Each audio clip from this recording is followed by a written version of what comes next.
Je voudrais essentiellement m'attarder sur l'intervention de mon ami et jeune frère, vice-président de l'Assemblée nationale de l'Ouganda, Dr Thomas Twayebwa. Je suis d'accord avec tout ce qu'il a dit, mais il est incontestable que depuis l'assassinat de Patrice Emery Lumumba, au lendemain de l'indépendance, on ne peut pas se targuer d'une bonne gouvernance à la République démocratique du Congo.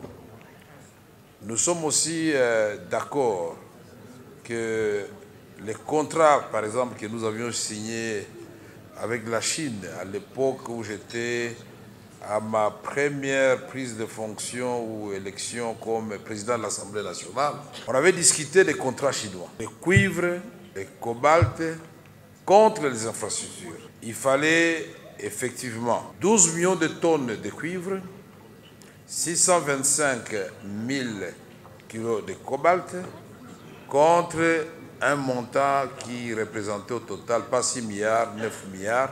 On les a payés, vous avez raison. Et à l'Assemblée nationale, nous avons fait une plénière qui a commencé à 10 h pour se terminer le lendemain à 4 h du matin. Et les recommandations de l'Assemblée nationale avaient été communiquées au gouvernement, à l'exécutif. Et comme vous le savez, il ne s'agit que de recommandations et de résolutions. Premier accrochage avec le gouvernement.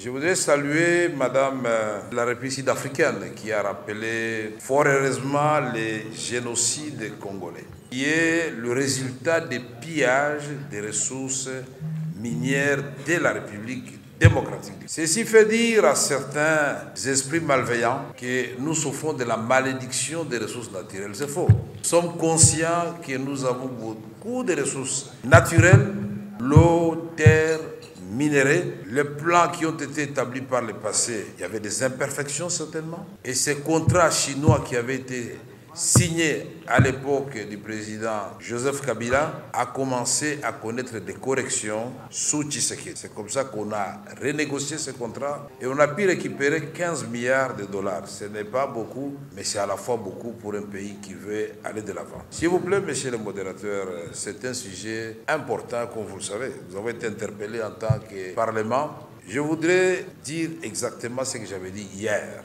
Je vous ai exposé un projet où il est établi clairement et de façon naturelle que l'Ouganda, le Rwanda, le Sud-Soudan, la République centrafricaine, l'Angola, le Congo-Brazzaville, la Zambie, la Tanzanie, le Burundi, nous pouvons vivre en paix sur base d'une coopération régionale économique bien pensée. C'est l'antidote de tous les conflits que nous connaissons en République démocratique du Congo, qui sont dictés par les multinationales et les grandes puissances. Et j'ai conclu en disant que l'Afrique doit aimer l'Afrique. Je suis le premier défenseur de l'exploitation commune du pétrole de Lac-Albert entre la République démocratique du Congo et l'Ouganda. Et je suis d'accord avec lui que nous devons souscrire à ces pipelines, puisque quand il s'agit de pays occidentaux, nous sommes trop pressés, mais il s'agit d'un voisin, nous allons le faire. Pour le moment, et pour tranquilliser tout le monde, y compris nos voisins du Rwanda, nous sommes en pleine négociation, en plein processus de rétablissement de nos relations diplomatiques, de coopération et de cohabitation pacifique. Malheureusement, les Africains attendent toujours que ce soit les Occidentaux qui viennent nous mettre ensemble. Voilà encore une autre forme d'extraversion dangereuse. Et donc, dans ce que nous faisons ici, nous devons d'abord nous faire confiance. Nous-mêmes, en tant qu'Africains, éviter qu'un pays d'Afrique soit utilisé pour déstabiliser un autre pays d'Afrique et que la République démocratique du Congo, qui est un sous-continent avec tous ses voisins-là, puisse avoir effectivement une vision d'une prospérité partagée.